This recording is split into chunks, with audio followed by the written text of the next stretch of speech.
अस्सलामुअलैकुम, क्या हाल है दोस्तों। उम्मीद करता हूँ आप सब खैरियत होंगे। अगर आप मेरे इस चैनल पे नए हैं या पुराने हैं तो मेरे इस चैनल को लाइक करें, सब्सक्राइब करें, शेयर करें, साथ ही मौजूद बेल के आइकन को प्रेस करें ताकि मेरी हर आने वाली नई वीडियो का नोटिफिकेशन सबसे पहले आप तक पहुँचे। बहुत शुक्रिया। इस वक्त जिस तरह आपको पता है मैं सरजमीन हासलपुर में मौजूद हूँ। आज हासलपुर की आपको सैर कराऊँगा, व्लॉग इसलिए बनाया है और आज मैं आपको दिखाऊँगा कि कहाँ से हासलपुर से रोही स्टार्ट हो रही है। और अगर आप मेरी बैक साइड पे देखेंगे तो ये बहावलपुर रोड है, यहाँ से 96 किलोमीटर दूर है।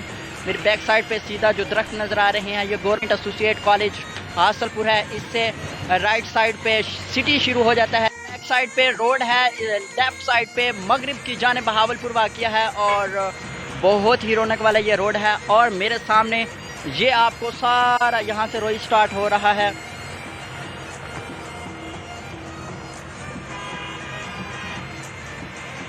इससे आगे गाइस बहुत सारे चकूक मुराद और नहर फतेह, नहर मुराद जहाँ इस जाने वाक़िया है और ये सारा चोलिस्तान रोही का इलाका है।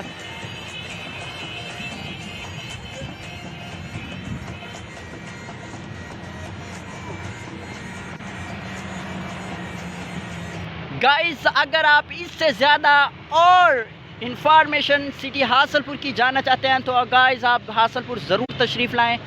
और क्योंकि हासलपुर के लोग वफा करने वाले हैं, प्यार करने वाले हैं, केयर करने वाले हैं।